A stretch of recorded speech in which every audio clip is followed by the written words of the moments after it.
Welcome to the Sports Card Lessons Podcast. I'm your host, Big Ken. Whether you're watching on YouTube or listening on a streaming service, please like, subscribe, and hit that notification bell so you'll be notified whenever I drop any new content. Welcome and thanks for being here. It's been one of those days. One of those days. And before I start, you need to understand a few things. If you haven't figured out by now, and you've been listening along for 2 seasons, you've gotten to know me and know that I'm really a pretty positive person, not only with the hobby in all aspects of my life.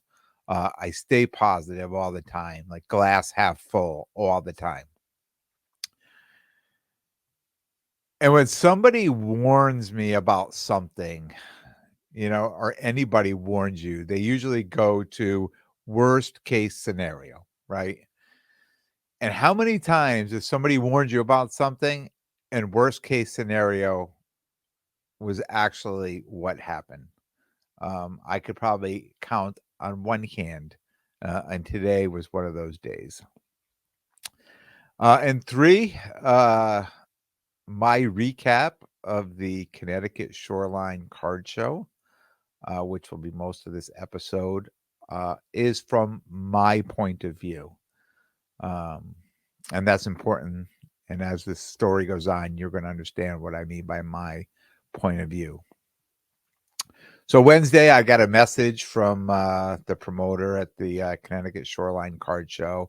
Said there were tables available. Was I interested? Sure. How could I pass up a card show local here in Connecticut? Love to support people, but even more importantly, love to go to card shows. So I Venmoed my money off, looking forward to the Sunday show. 3 days to prepare. And when I say that, because with a lot of stuff these days, the prices are all over the place. So you have to reprice things almost every show if you want to be competitive and not have to answer lots of questions. As long as your prices are really good, you'll probably sell things.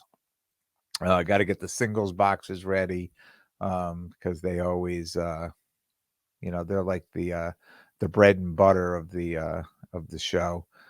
And just all the work that goes into getting ready for a show. If you set up a show, you know exactly what I mean. And I've got it down to a science. It used to take me like a whole week. Now I can get it done in, so many hours, a couple hours for a couple nights. But it's just preparation. So I tell a hobby friend, hey, I'm doing this show. I'm gonna go set up first time at this show, and I think this is the first time they were having the show at this place in Guilford. And he says, "Are you sure you really want to do that?" He said, "Maybe you should just walk it." He goes, "Man," he says, "they're probably, he said, you already paid for the table?" I go, "Yeah." And he goes, "Man, they're probably gonna take your money and stick you in a back room somewhere." He says, "I don't know if anybody will ever find you." And all their friends will be up at the front door with their free tables. I laughed. I'm like, come on, man. I said, it's going to be fine. It's all going to work out. It's going to be a good day. I'm excited to go. I'm always excited. I'm always excited to set up at a show, and kind of what I do here, delivering, just my perspective. So I arrived this morning at 7 a.m. and I walk in and realize the place isn't even set up yet. It's not even prepared. There's no tables set up, no chairs set up. Nothing's been set up. I see my buddy Jordan from Zips Cards. And he said he saw the layout and he pointed to a room in the back. He said, "We're back there." I said, "Oh," I said, "How did this guy know what was going to happen to me today?" Right. So I followed him to another room in the back, and there was nothing set up back there either. So we walked back there, Jordan and I, and the mom. I should have got her name. I wish I did. The mom of the kid that was putting on the show was back there. So we just started breaking, getting tables, opening them up, getting them off this cart, opening them up, and putting them out there, setting up the tables. As I was pulling one of the tables into place, some guy comes out yelling at me, "Do not drag those tables." Some guy was an employee of the hall. Lift only, no dragging. You should know better." I was like, okay." You it's a floor and it's a table. I mean, how many times do you set up a table and pull it into place? But so it was only 7:15 and I got yelled at by somebody. Um, so this back room only had 8 tables. So we set up the tables, got the chairs out, set up all the chairs, and then we started setting up our own area, our own tables. The show started at 9. Um, and the only one shopping in our room was the promoter, who also had a table. Yes, you guessed it. First table at the front door when you come through, when you enter into the hall. He was back here shopping. I said, "Where is everyone?" He said, "There's a decent amount of people in the main room. They just haven't gotten here yet." I'm like, "Come on, man."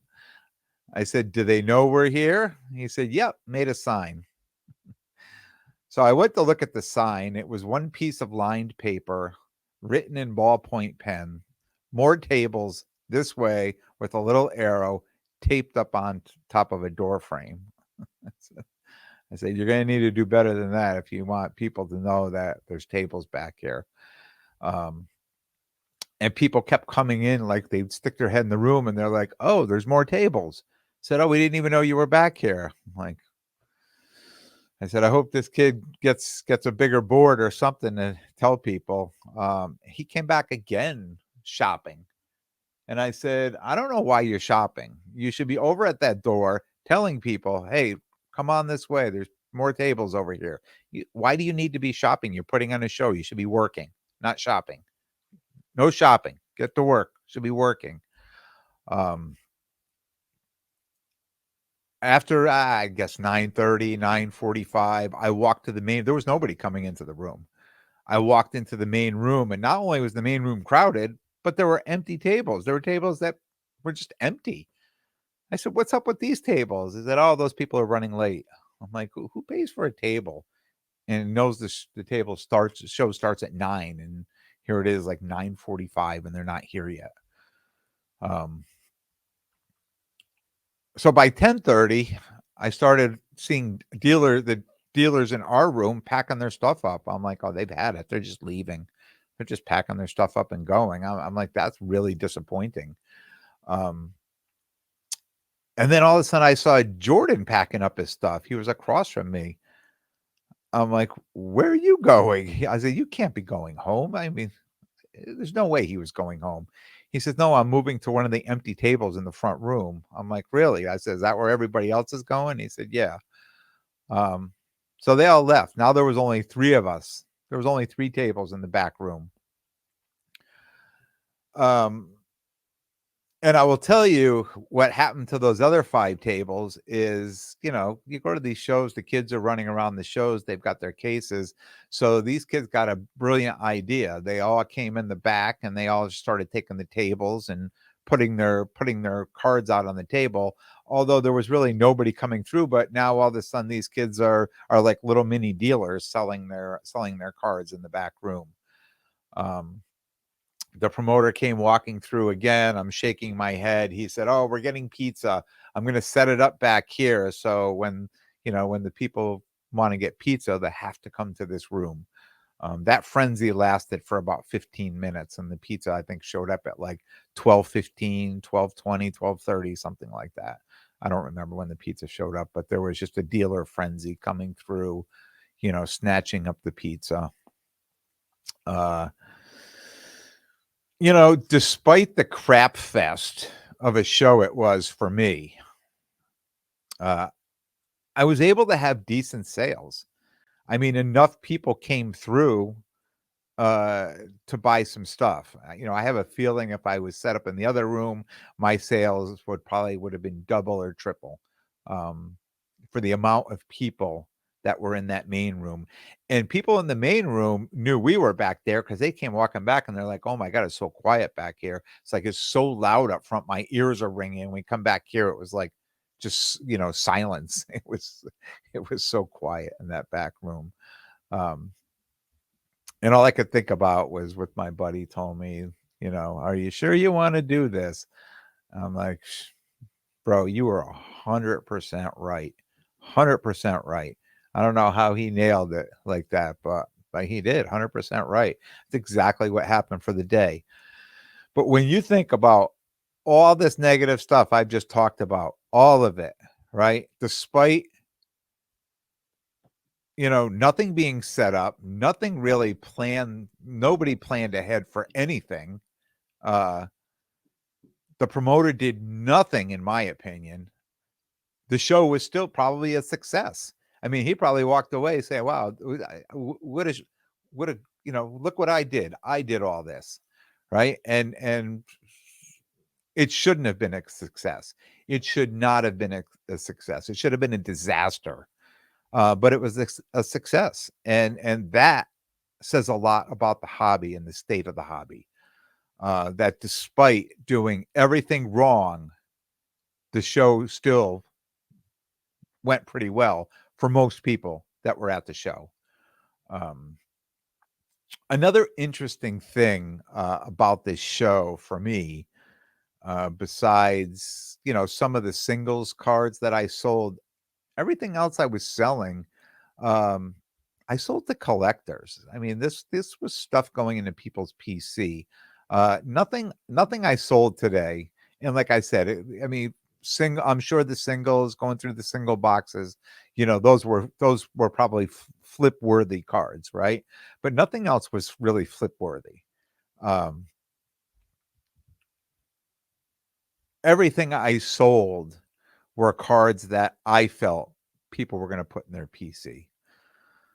I tried to buy 2 cards from another dealer before the show started. And he said, nah, come see me later. If I still have them, we'll talk. We can make a deal. I'm not interested in selling to a dealer right now. I want to give the people coming to the show a chance to buy these things. Who knows? I may get more money for them. I may get over comps by somebody coming to the show. But if I sell to another dealer, I have to, give them a deal. And I don't want to do that. And I was pretty much, and he knew I was pretty much at comps on the cards because I have a feeling that, in the next month or two, that the value of those cards would go up. So just like I talked about last week, buying cards now at comps to sell at comps when the comps are higher. And I kind of believed in those cards. So, I had to go back and find them later. So I went back later before I left, and I saw one of the cards I wanted to buy in another dealer's case, because the dealer right across from him, I walked up and I looked in his case and I said, oh, wait, did you get that card from him? And he's like, yeah, he sold it to me first thing this morning. I'm like, oh my God. Oh, I guess we didn't wait for the people to show up. Then I said to him, what's going on with the other card? He says, nah, I don't know if I want to sell it right now. He had a price. He has a price. I agreed to the price, and he still didn't want to sell me the card. He said, if I change my mind, I'll message you later. And I almost felt that he kept checking, like he was waiting for some sales to end. And I noticed eBay had 3 of the same cards ending today. And the price was right about what he was asking now. And one had 2 hours, one had 4 hours. And I think he just had a feeling that was going to go higher, and he was going to shortchange himself by selling it now. So it is what it is. I mean, the price goes any higher from there now, it's not worth it for me to buy. But at the current comp of the last couple of days, it would have been a good card for me to buy. Just a strange day at the show. It just really strange. Like, just things happen that, of all these shows that I go to all the time and I'm talking about it, it's just one of those days that just a lot of different things happen today. And from the time I showed up this morning and, people were kind of down about, what we showed up to this morning. I just kept telling myself, hey man, this day is going to turn around. It's just going to get better, just a couple bumps in the road. But, um, and there may have been a couple glimpses, of that happening, but I just don't think, the person running the show just put enough effort into doing anything. I don't I didn't see him do any effort. The most effort I saw him doing was shopping, and that was really disappointing for me, because you know how many shows I've been to. This is all I do week after week, and any promoters I see at shows are always running around, just work, work, work, work, work. They're not, just worried about themselves and their collection and buying and selling. That's the furthest thing from their mind. They're out working, they're running around, they're getting things done. So yeah, it was a little disappointing for me. Um, what a different experience as a dealer when you're not selling flip-worthy cards. I don't know if that's a saying now or if I just made it up, but flip-worthy cards. I talk about keeping my national inventory under lock and key until Chicago. So most of the cards, in my case, that I've been selling, I feel are like more PC cards for people. I mean, some of the cards were PC cards for me at one time until I improved and got the similar cards at a higher grade or, just maybe a better looking card, that type of thing. So as I do that, I'm cycling out my lower end stuff that I'm replacing. Like some 90s hockey, Lemieux, Gretzky, things like that, some pop culture cards, even some football cards, some XRC cards. I mean, not more recent, but 2016, 2017, 2018. I'm not, not talking Mahomes or anything like that, but just some running backs, wide receivers, things like that. Just things that people would come and buy that they're not saying, "Oh, I can buy this now and put it on, eBay or something and it's going to be a big hit," because it's probably not going to be. They're more, and people buying them were talking about like, "Oh, this is such a great card. It's going to go great in my case or great in my PC or things like that." So just a different experience when you're doing that versus selling all these, where I'm selling all these football cards where people are so comps pulling out, 10%, 8%, 12%. I can do this. If I buy this, I could only sell it for that. There was none of that talk today. So it was a much different day for me. Um, and the sales were a lot easier. Uh, people came up and said, "Oh, gee, yeah, the last one of these sold was, 3 months ago or 6 months ago, or not 2 hours ago or 1 hour ago or last night." And, so the prices are a little bit different. And because I'm kind of basing it off my comps off, what the last couple sold, just taking an average of that, people are like, "Wow, it's a great price. Yeah, I'll just take it." It wasn't much negotiation going on at all. Uh, so yeah, definitely a different experience. So one of the things that, because of the women's soccer, um, Alyssa Thompson was the number one draft pick last year, and she was in the Sports Illustrated for kids. So I know I've mentioned it once or twice, but I picked up 5 copies. They were uncirculated. I ordered them online from a newsstand and just put them away. Right. So now this Victor Wembanyama is also one of the cards in there, and I had mentioned it to somebody a few days ago, and they're like, "Oh my god, that card's selling for like $1,500." I'm like, "What are you talking about?" So then I pulled it up and I realized these cards are all the rage. I don't know how long they're going to be all the rage for, um, but I have 5 of those. So, I was thinking, oh, maybe I should sell them, put them up on eBay, or sell them as the magazine and let somebody else do something with it.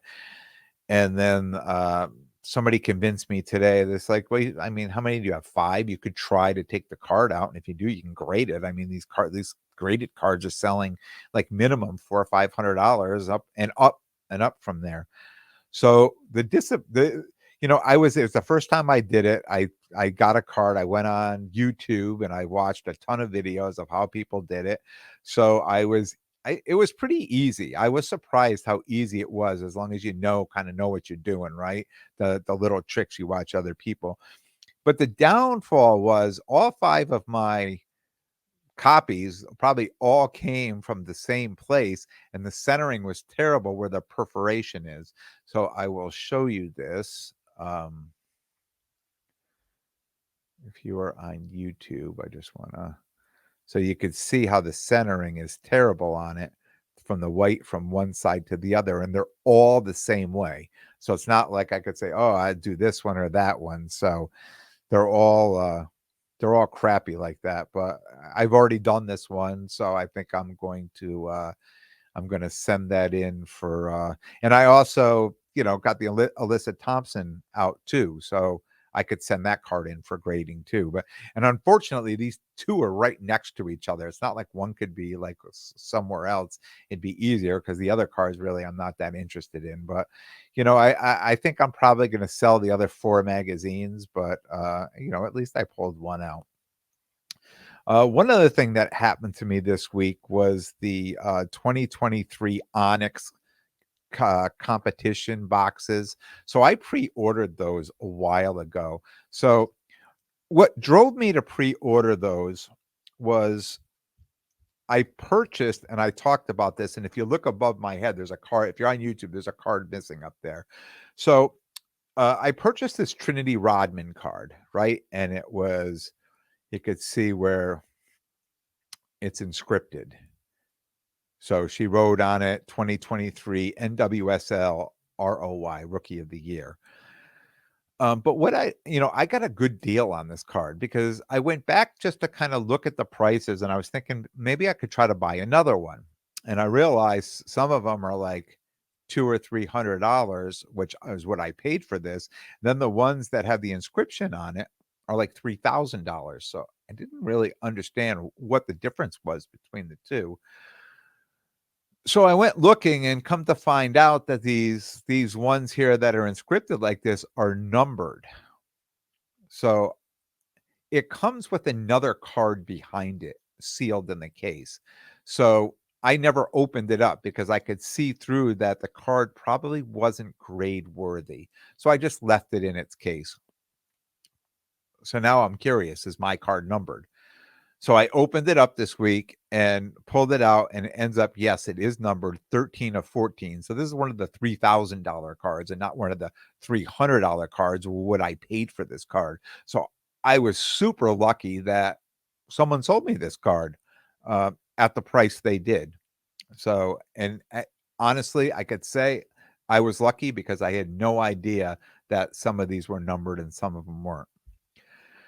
So knowing that the 2023 Onyx boxes also have Trinity Rodman in there and Alyssa Thompson, I pre-ordered 10 boxes. Now they come with 2 guaranteed autographs in them, and they're only $49 a box, so it's almost a no-brainer.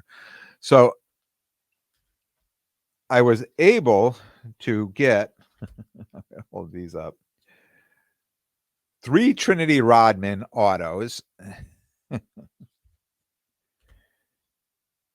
Alyssa Thompson autos, which was pretty awesome. And I got 2 Jonathan David. He's the Canadian soccer player, but I also got one that had an inscription on it, the Iceman.